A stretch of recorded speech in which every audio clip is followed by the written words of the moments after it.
Hi friends, welcome to Maruti electronic projects. So నేను ఈ వీడియోలో వాటర్ లెవెల్ ఇండికేటర్ సర్క్యూట్ని క్రియేట్ చేశాను. సో ఈ కంప్లీట్ వీడియో నేను లాంగ్ వీడియోస్లో అప్లోడ్ చేస్తాను. సో మిస్ కాకూడదు అనుకుంటే ఈ ఛానల్ని లైక్ చేసి సబ్స్క్రైబ్ చేయండి. సో నేను ఇక్కడ ఎన్పిఎన్ ట్రాన్సిస్టర్స్ని యూజ్ చేశాను. BC549 ఎన్పిఎన్ ట్రాన్సిస్టర్స్ని యూజ్ చేశాను. సో నేను ఇప్పుడు డెమో చూపిస్తాను. సో వాటర్ లోలో ఉన్నప్పుడు ఈ ఎల్ఈడి వెలుగుతుంది. సో వాటర్ మీడియంలో ఉన్నప్పుడు ఈ ఎల్ఈడి వెలుగుతుంది. సో మీడియం కంటే ఎక్కువ ఉన్నప్పుడు ఈ ఎల్ఈడి వెలుగుతుంది. సో ఫుల్గా గ్లాస్లో వాటర్ ఫుల్గా ఉన్నప్పుడు ఈ బజర్ అనేది మోగుతుంది.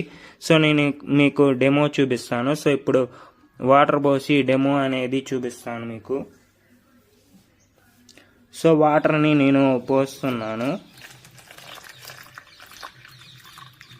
సో మీడియంలో ఉన్నప్పుడు సెకండ్ ఎల్ఈడి వెలిగింది.